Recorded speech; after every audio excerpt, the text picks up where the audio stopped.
Right. Okay. మీరు మాజీ మంత్రి తలసాని శ్రీనివాస్ యాదవ్ గారికి అత్యంత సన్నిహితంగా ఉన్నారు. అలాంటిది తలసాని శ్రీనివాస్ యాదవ్ గారు ఉన్న బీఆర్ఎస్ పార్టీ రాష్ట్రంలో కనుమరుగైపోయే అవకాశాలు వచ్చాయి. దీన్ని ఏ విధంగా చూస్తారు? ఇప్పుడు మన అంటే రాజకీయాలు ఎట్లుంటుందంటే, రాజకీయంలో ఎప్పుడు ఒకటే పార్టీ మనుగడ ఉండడం, ఒకటే పార్టీ ప్రభుత్వంలో ఉండడం అనేది జరగదు. గతంలో మీరు చూసారు, కాంగ్రెస్ పార్టీకి ఏ పరిస్థితి ఉండే, తెలుగుదేశం పార్టీకి ఏ పరిస్థితి ఉండే, ఏ పరిస్థితుల నుంచి టీఆర్ఎస్ ప్రభుత్వం వచ్చిందో మీరు చూసారు. గత 2 సార్లు తెలంగాణ ఉద్యమాన్ని తీసుకొచ్చినట్టు కేసీఆర్ గారికి ప్రజలు పట్టం కట్టారు, 2 సార్లు ఇచ్చారు. ప్రజలు మార్పు కోరుకున్నారు కావచ్చు, ఒకసారి కాంగ్రెస్కి అవకాశం ఇచ్చారు. ఫర్దర్గా చూద్దాం. తెలంగాణ ఉద్యమంలో మీ పోరాటం ఏ విధంగా ఉండేదండి, ఏం చెప్తారు? మేము ప్రతి పోరాటంలో కూడా మా కాన్స్టిట్యూన్సీలో జరిగిన అన్ని కార్యక్రమాలు కూడా మేము మా యొక్క లోకల్ క్యాడర్తో మేము పాల్గొనడం జరిగింది. ప్రతి దాంట్లో కూడా మేము తెలంగాణకు మద్దతు ఇవ్వడమే జరిగింది. ఓకే. రైట్. మన జరిగిన పార్లమెంట్ ఎన్నికలు చూసుకుంటే మీరు ఉన్నటువంటి సికింద్రాబాదు పార్లమెంట్ ఎన్నికల్లో బీఆర్ఎస్ పార్టీ ఓడిపోవడం జరిగింది. దీన్ని ఏ విధంగా చూడొచ్చు?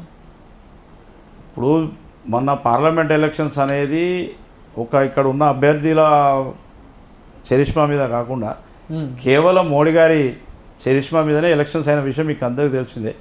కేవలం మోడీ గారి ప్రభావం వల్ల ఇక్కడ బీజేపీ అభ్యర్థి గెలిచింది తప్ప, బీజేపీ అభ్యర్థి ఏదో మొత్తం అభివృద్ధి చేసింది కానీ, ఎక్కడ తిరిగిన పర్యటనలు కానీ గతంలో మీరు మీ పత్రికా సోదరులు మీకే ఐడియా ఉంటుంది. ఆయన ఎన్ని శాంక్షన్లు చేసిండు, ఎంత అభివృద్ధి చేసిండు మీకే ఐడియా ఉంటుంది, మాకంటే ఎక్కువ.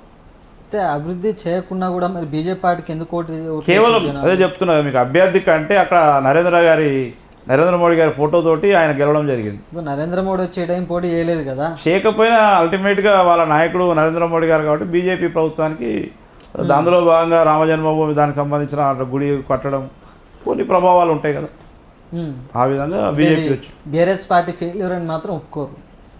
ఫెయిల్యూర్ ఎందుకు, ఆయన గెలిచింది కూడా ఎంత 60,000 50,000 60,000 ఓట్లతో గెలిచిండు. ఇప్పుడు అట్లాంటి మా దగ్గర మొన్న అసెంబ్లీ ఎలక్షన్లో మొత్తం మా వాళ్ళే గెలిచారు, టీఆర్ఎస్లే గెలిచారు, కాంగ్రెస్ కట్టసే లేదు కదా. ఎందుకు మూడోసారి బీఆర్ఎస్ ప్రభుత్వం ఏర్పాటు చేయలేకపోయింది?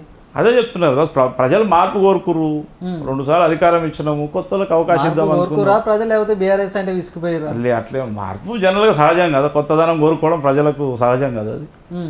సో అందులో భాగంగా చేంజెస్ అయ్యి ఉండొచ్చు.